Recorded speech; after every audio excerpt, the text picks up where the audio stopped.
Everything there. Everything on this old muckball. All the light and dark. And famine and feasting of the ages. Let me tell you what it is like to work on a play by Beckett. It's a challenge that not every actor wants to try, because you find out what you're made of.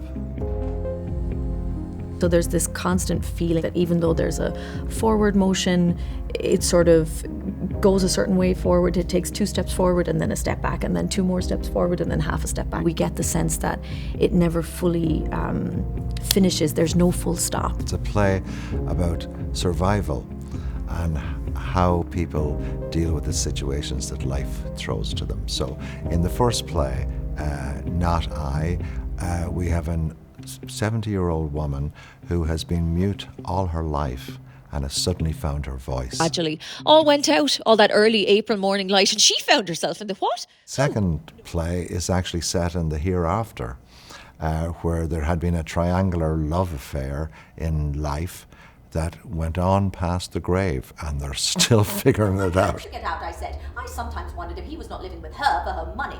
The next thing was a scene between them. I can't have her crashing in here, she said, threatening to take my life. I must have looked incredulous. Ask Erskine, she said, if you don't believe me. But she threatened to take her own. I said, not yours, she said. No, I said hers. We had fun trying to work this out. Then I forgave him. To what will love not stoop? I suggested a little jaunt to celebrate to the Riviera, or our darling Gran Canaria. He was looking pale, Pete. What's wonderful about working on Beckett, again, the language, the sounds of the language, the repetition of certain words, the way the piece is structured is fascinating to me. I think it's going to be a really interesting night of theater for people. The method of storytelling is different.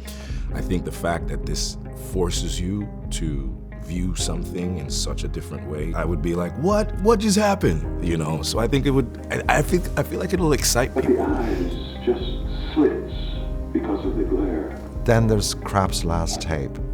Here we find an elderly Matt. He used an old reel-to-reel tape recorded each year on his birthday, the highlights of the year before. Myself 30 years ago. KRAPP is every one of us who is willing to take a real look at who he is. Because I don't think any of us can say we don't have regrets for certain things we've done and certain things we haven't done. What he is doing is summing up his life. I think what he's wondering is, who am I, finally? I don't think that audiences will have ever experienced something like this in the theatre before. It's just so arresting, and it'll be an incredibly powerful night of theatre and something that can't be missed.